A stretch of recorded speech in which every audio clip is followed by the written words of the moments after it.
বঙ্গোপসাগরে সৃষ্ট গভীর নিম্নচাপটি কিছুটা দুর্বল হয়ে বর্তমানে স্থল নিম্নচাপে পরিণত হয়েছে। তবে এর প্রভাবে দেশের উপকূলীয় জেলাগুলোতে ঝড়ো হাওয়ার পাশাপাশি 4 থেকে 8 ফুট উচ্চতার জলোচ্ছ্বাসের আশঙ্কা দেখা দিয়েছে। আবহাওয়া অধিদপ্তর জানিয়েছে, এই নিম্নচাপের কারণে উপকূলীয় এলাকায় ঘন্টায় সর্বোচ্চ 80 কিলোমিটার বেগে ঝড়ো হাওয়া বয়ে যেতে পারে।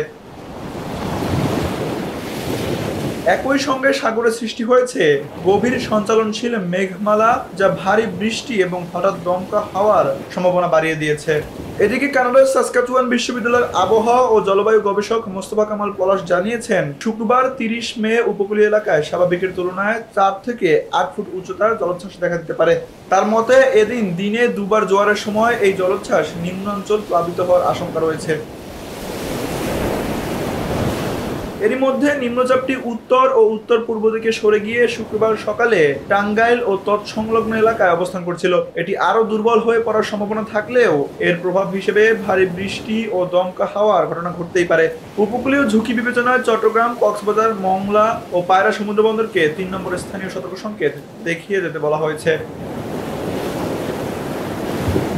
পাশাপাশি উত্তর বঙ্গোপসাগরে অবস্থানরত সব মাছ ধরার নৌকা ও ট্রলারকে নিরাপদ আশ্রয়ে থাকতে বলা হয়েছে।